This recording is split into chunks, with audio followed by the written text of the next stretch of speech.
पिछला 11वां अध्याय में तो हम सुनौले रहे जो अंतिम में कहले रहन प्रभु कि श्रद्धा से ही हम मिल पाइला, श्रद्धा से ही हम मिल पाइला, श्रद्धा बिना सब सुन। श्रद्धा से ही हम मिल पाइला, श्रद्धा बिना सब सुन। श्रद्धा रखा तू योगी बन के हमरे बतिया के गुण। अब 12वां अध्याय शुरू बा बेरा।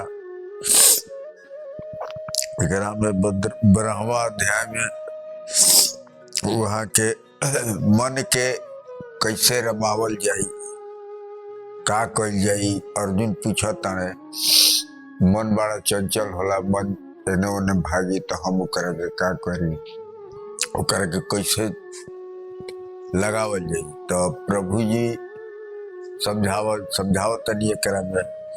तो अब अर्जुन पूछा ताने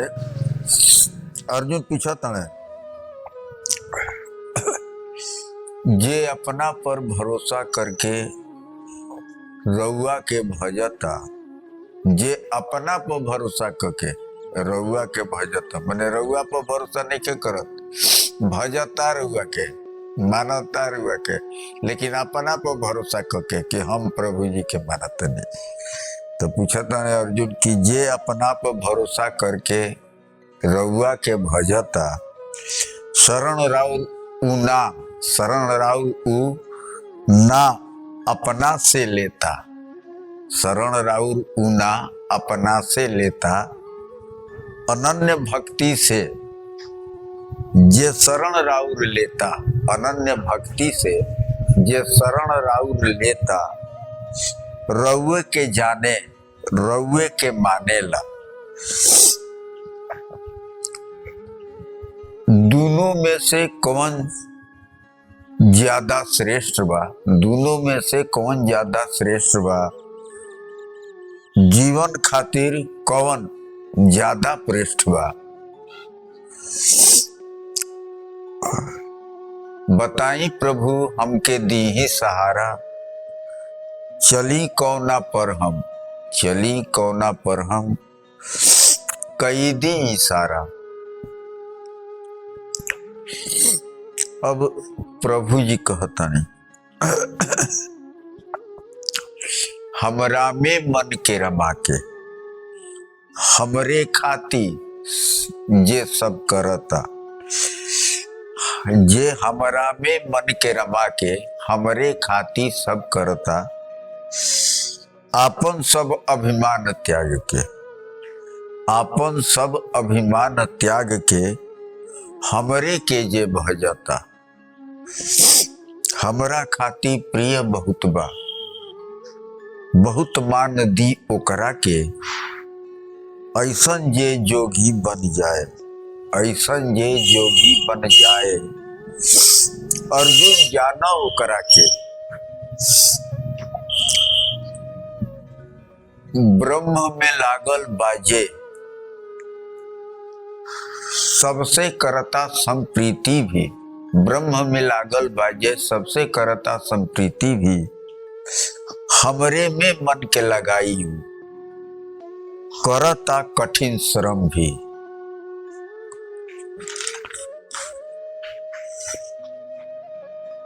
अव्यक्त के पावे खातिर अपना के ना भूल पावे, अव्यक्त के पावे खातिर अपना के ना भूल पावे। देह के ही भान रखे, देह के ही भान रखे, दुख कष्ट बहुत उपावे।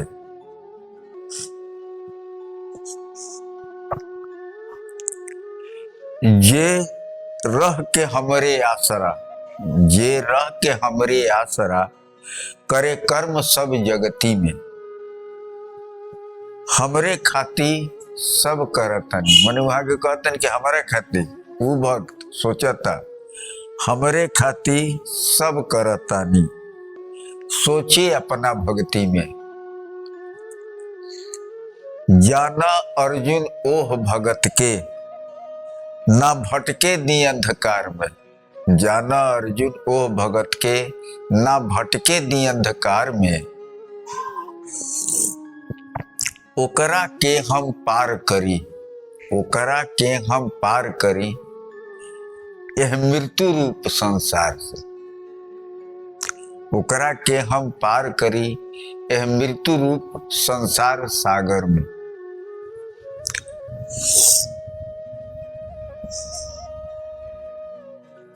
हमरा में मन के लगाव तो से कह तनी अर्जुन हम, मन बुद्धि आपन लगाव, मन बुद्धि आपन लगाव हम में, हमरे में रहब बन के हम, हमरे में रहब बन के हम।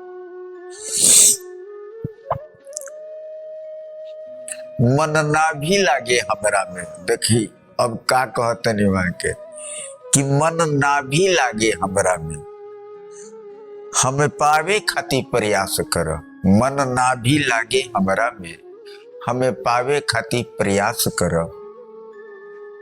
इहो ना कर सक ए अर्जुन, इहो ना कर सक ए अर्जुन, तो हमरे खातिर सब कर्म कर। इहो ना कर सकल ए अर्जुन, तो हमरे खातिर सब कर्म कर। इतनो तह से ना होई, इतनो तह से ना होई तो सब कर्म फलन के त्याग कर।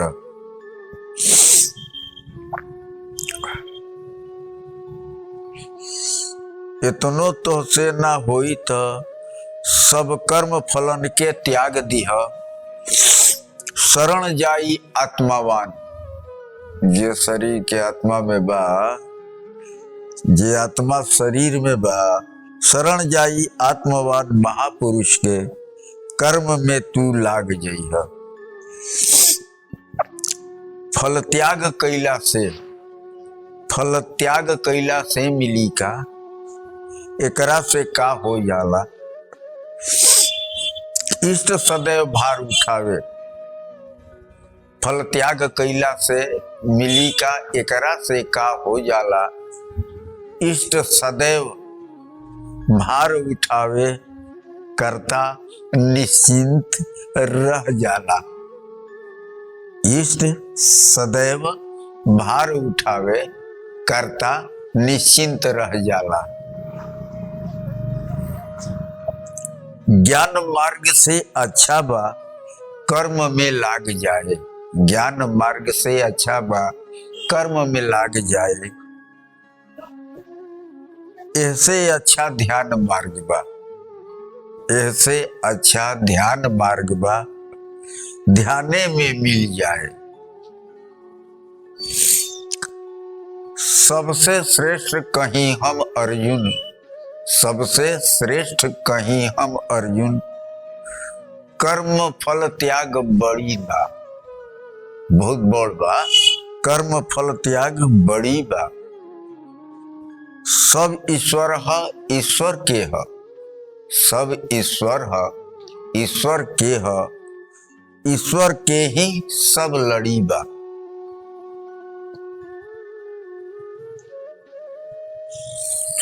मन में ना कोनो राखे इच्छा, मिल जाए जोने ओमे संतुष्ट रहे।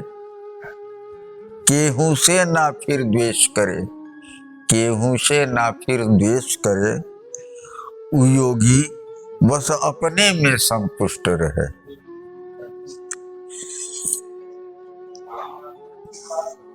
जे ना कभी हर्षित होके ना शोक में डूबल रहे, ना काम ना कोनो रखे, हर कर्म फल छोड़ल करे। ना काम ना कोनो रखे, हर कर्म फल छोड़ल करे। योगियन में श्रेष्ठ अर्जुन हमारा खाती प्रिय बा, योगियन में श्रेष्ठ अर्जुन हमारा खाती प्रिय बा। शत्रु मित्र समान देखे जे, शत्रु मित्र समान देखे जे, मान अपमान में संबा।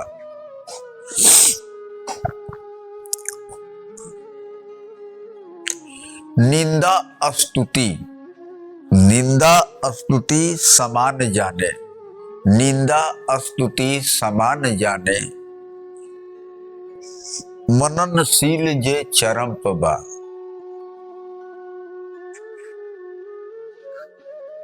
जहां बा उहवे संतुष्ट रहे, अस्थिर बुद्धि वाला भक्त भक्ति में प्रबल बा।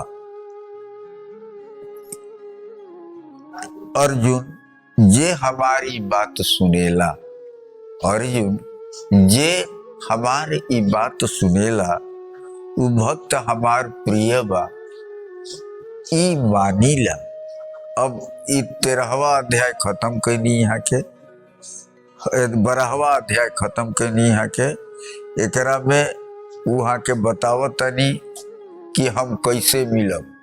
अब मिलही के तरीका बताओ तनी कि मान ली कि भक्ति में तारा कुछ नहीं के होकर, सब कुछ नहीं के होकर, तो कुछ जवन कर तारा हमारे खातिर कर, यह सोचे कि हम प्रभु जी खातिर कर तनी, हमरे खातिर करो। ओकरा बाद हम तारा के हर चीज से, हर द्वंद्व से मुक्त कर दे, संसार सागर से मुक्त कर दे। मुक्त कर दे के मतलब कि कोनो झंझट वगैरह कोनो चीज के चिंता ना रही, यह मुक्ति है। अब 13वां अध्याय में प्रभु जी एकरे के आगे बढ़ा के अर्जुन के समझावत तनी। हाँ, तो एकरा के 13वां अध्याय के हम आगे बताई, ओकरा में का कहतनी वहाँ के, कहे से कि अभी यहाँ प्रभु जी के चालू बा वहाँ के समझा रहल बनी। अर्जुन तब शुरुए में पूछ लेलक, तब एकरा के हमें ये अस्थिर करके अपन वाणी के विराम देतनी। अब काल 13वां अध्याय चली, श्रीमद् नारायण। एकरा के रुआ सब शेयर करी जा, लाइक करी जा, बनना।